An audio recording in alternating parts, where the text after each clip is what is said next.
Allah is the greatest. Allah is the greatest. There is no God but Allah, and all praise is due to Allah, and there is no power nor strength except with Allah. A prayer for mercy. O this one, O subtitry podonyal.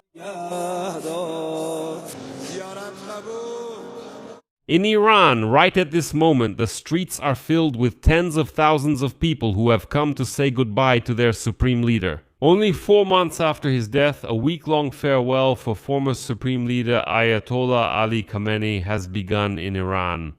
He died on the very first day of the war waged by the US and Israel against Iran at the age of 86. Interestingly, Ali's son, Mojtaba Khamenei, who is now the de facto supreme leader of Iran, never appeared in public, not even to say farewell to his own father. This raised even more questions about whether the new Rabbar is even alive at all. For the regime in Tehran, the current farewell is a critically important multi-day performance designed to show the whole world that it has managed to endure, that the ideas of the Islamic Republic are still strong, and that ordinary people still love their government. The government. Although, of course, it's possible to assume that not everyone is sincerely mourning at Khamenei's farewell.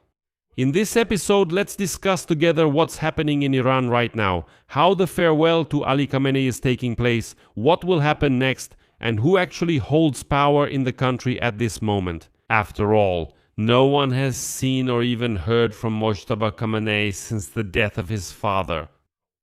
My name is Alexei Pitchy. Let's discuss this topic together. But before we start, I ask you to subscribe to the channel, like this episode, and don't forget to leave your comment under this video. I will be very grateful to you for that. So, Iranian Ayatollah Ali Khamenei has died? At his residence in Tehran, the Iranian authorities postponed the farewell ceremony for more than 4 months because of the military actions that began and the risk of new airstrikes during large gatherings of people, as well as the danger of deadly stampedes and crowds of mourners. That same chaos occurred in 1989 at the funeral of Iran's first supreme leader, Ayatollah Ruhollah Khomeini.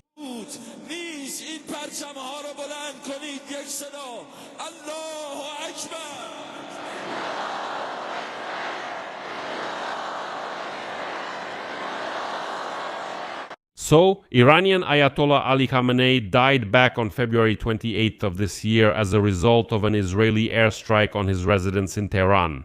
The Iranian authorities postponed the farewell ceremony for more than 4 months because of the outbreak of military actions and the risk of new airstrikes during large gatherings of people, as well as the danger of deadly stampedes in crowds of mourners. By the way, that's exactly what happened. There was chaos, because 3 million people came to say goodbye to him at the same time. And at some point during the farewell, Khomeini's body simply fell out of the flimsy wooden coffin under the pressure of the believers, and the frenzied crowd rushed at it. And then the soldiers had to disperse the people with gunfire, which led to many deaths. As a result, the farewell to the supreme leader led to many deaths. As a result, the farewell to the supreme leader led to many deaths.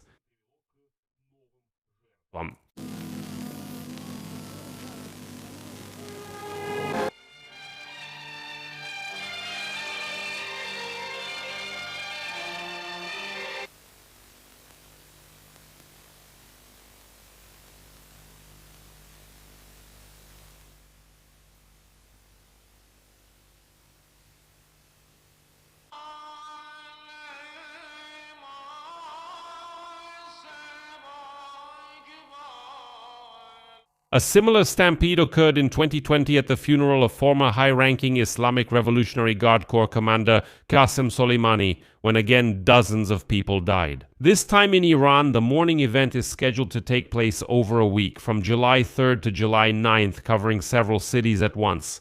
But the main part of the farewell ceremony began specifically on July 4th, and for good reason. It is expected that between 18 and 35 million people will attend these events. Moreover, well, it's unlikely that the events will be attended by 18 to 35 million people. They will do this of their own free will, not under pressure from the clergy and security services. Let's be honest about this. Well, it's unlikely that millions of Iranians worshipped Ali Khamenei so much that they would go and openly cry at his funeral. By the way, along with Ali Khamenei, 4 other members of his family, who also died during the airstrike on February 28, are being buried. These are his daughter, son-in-law, daughter-in-law, and granddaughter. The farewell ceremonies for Ali Khamenei began in Tehran at the Imam Khomeini Mosque. If you're interested, this is the name of the predecessor, even the founder of the Islamic Republic of Iran, Ayatollah Ruhollah Khomeini. Before him, there was Imam Khomeini. And so, the entire history and essence of this complex, where the farewell to Ali Khamenei is taking place, is directly connected to all the political and religious changes in the country after the Islamic Revolution of 1979. On July 4th and 5th, the people of Iran come here to the coffin of Ali Khamenei. Then, on July 6th, the main mourning procession will be organized in Tehran along the central streets. On July 7th, a similar procession will take place in the holy Shia city of Qom. On July 8th, the transportation of the body to neighboring Iraq is planned, since there are also many Shia there. And finally, they plan to bury Khamenei on July 9th. Interestingly, huge propaganda banners are now hanging all over the country, all over Iran. Propaganda billboards, banners with portraits of the late Ali Khamenei and his son and successor as the country's supreme leader, Mojtaba Khamenei. Well, apart from pictures, no one has ever seen Mojtaba Khamenei in public. Although he was elected the new supreme leader in March, it is still unclear whether he will appear publicly at any mourning events. Since his appointment, there have been no appearances, videos, or recordings of him, not even new photographs. There have only been his written statements, which were read out on state television. That's why there is a question of whether he actually wrote these texts. Mojtaba Khamenei's father-in-law claims that he does not keep in touch with his son-in-law and does not have any information about his condition. Mojtaba Khamenei, by the way, was not even present at his own wife's funeral, which took place on July 2nd. She died as a result of the same airstrike that took the life of his father. That's why many people, of course, started to wonder even more. Is Mojtaba Khamenei really alive? Or has he also been dead for a long time and is someone else running the country? And now, experts and observers are speaking openly about it.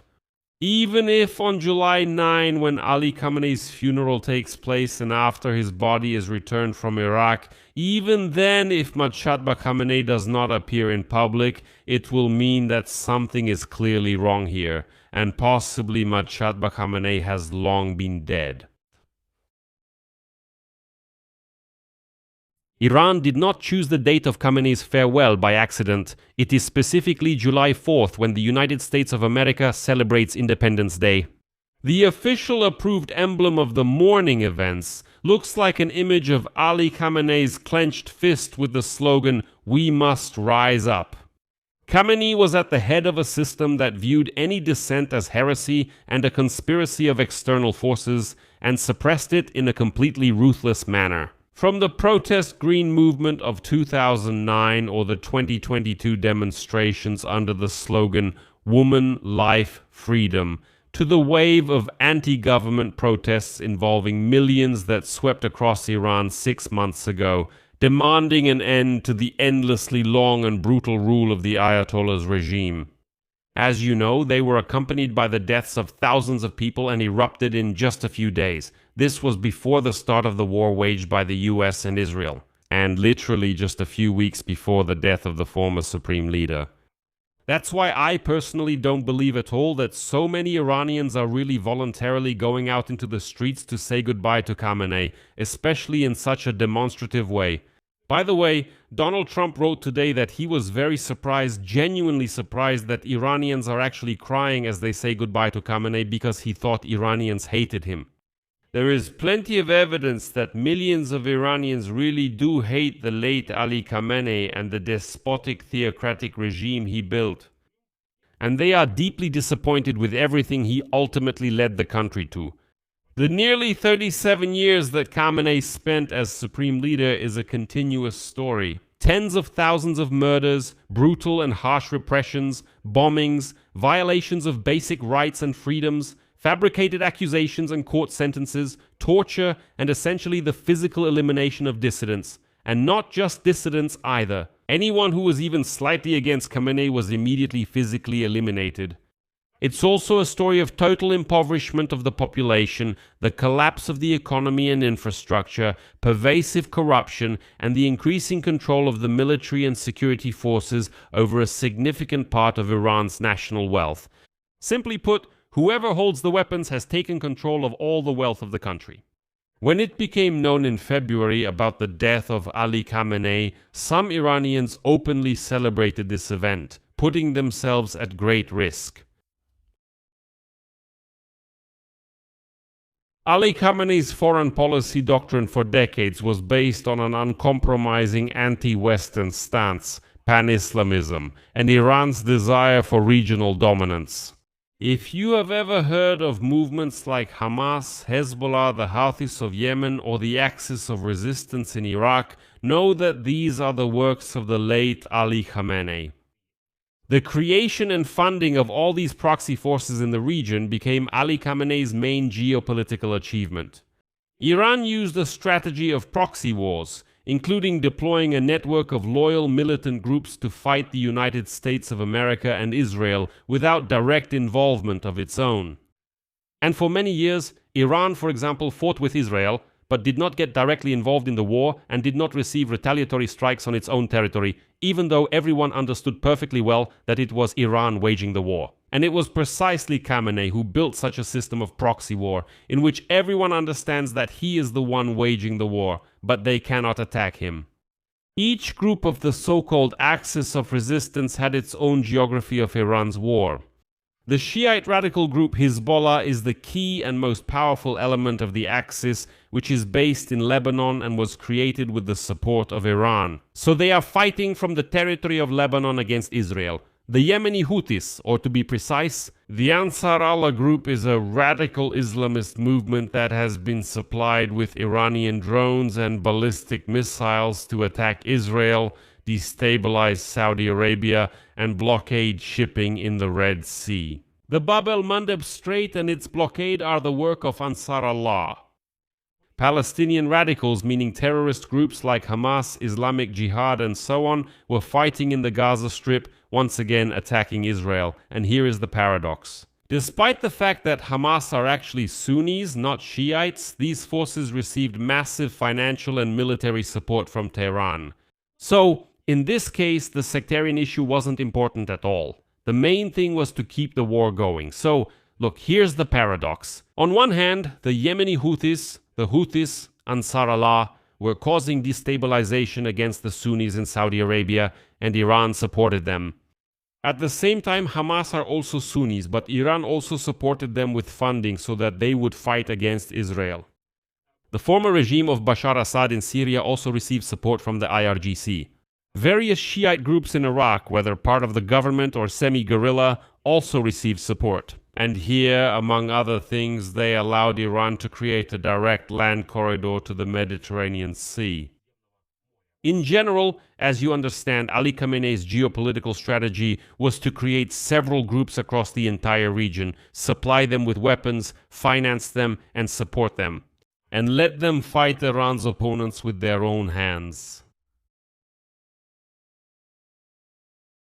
And of course, the nuclear program. Ali Khamenei positioned the country's nuclear program as a symbol of Iran's sovereignty and technological independence from the West. Although, let me remind you, before the Islamic Revolution, the West actually helped Iran quite a lot.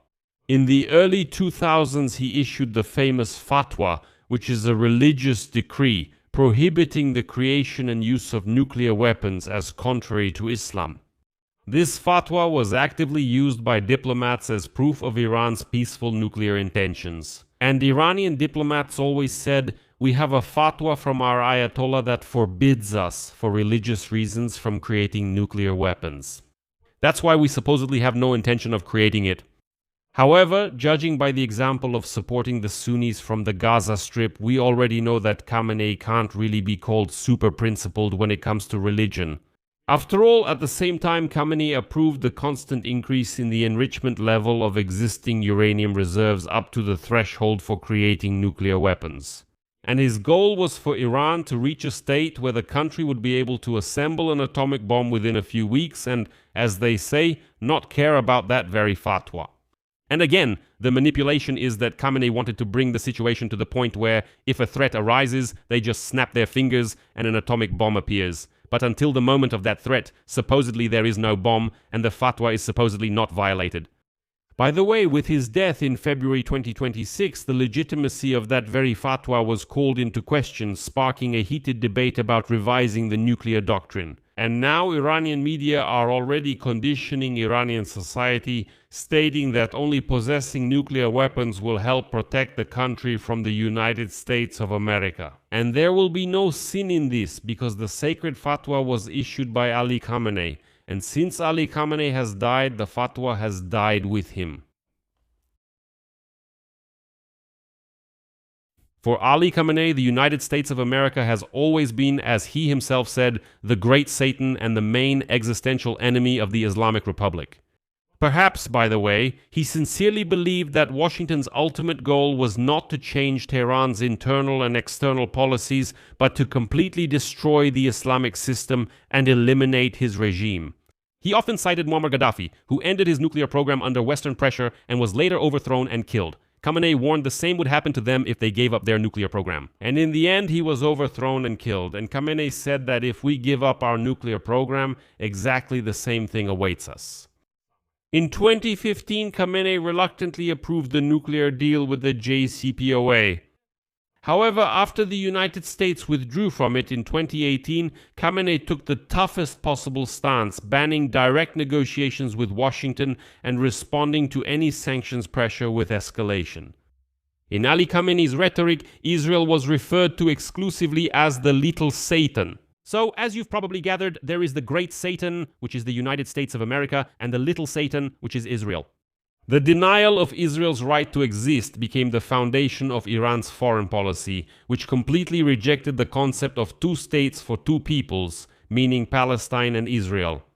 Khamenei regularly spread anti-Semitic narratives, supported Holocaust denial, and claimed that world politics and the economy are under some kind of secret conspiratorial control by Jewish plotters. But, as we remember, his fight against Israel was carried out by others, not by himself, that is, by the so-called Axis of Resistance. But in the end, it turned into a direct military confrontation between Iran and Israel and the US, and for him personally, it ended with his assassination. The story ended for Ali Khamenei on February 28, 2020, when an Israeli aerial bomb simply hit his residence, burying him there along with his own relatives. And so this era of Ali Khamenei's struggle against everyone, well, let's put everyone in quotes, came to an end. What will happen next with Iran is an open question, because Mojtaba Khamenei, his son and successor, it's not even known if he's alive, where he is, or what has happened to him, because he didn't appear either at the farewell to his own wife or at the farewell to his own father. No one has seen him, no one has heard from him, there isn't even a single recent photo of Mojtaba Khamenei. There are only written statements that are supposedly written by Mojtaba Khamenei. That's why there's a possibility that the power in the country has long since been completely taken over by the militants of the Islamic Revolutionary Guard Corps. And Mojtaba Khamenei is a kind of collective image of a supposed leader, a sort of shell that can be relied upon. To say, we have a supreme leader, that's why we continue this ideology, the theocratic ideology of the Islamic Republic. But in fact, Mojtaba Khamenei may have been gone for a long time, but it's unknown how this story with Mojtaba Khamenei will end. But the story with Ali Khamenei is ending right now, with this funeral. And as you understand, they didn't choose the date by accident, but to poke at the American president like, you have 250 years in the United States of America, and we're going to create a paradox right now. At the same time, they're saying goodbye to their supreme leader. I'll leave it at that. Your opinion, your conclusions, write them in the comments under this episode. Subscribe to, again, The Man is Calm, he is in the Soviet Union, and the predictor, well, the script to this YouTube channel, Who Wasn't Afraid, with the help of any donation via the links and details in the description of this video. People didn't lose to the person, not in the... Всем пока.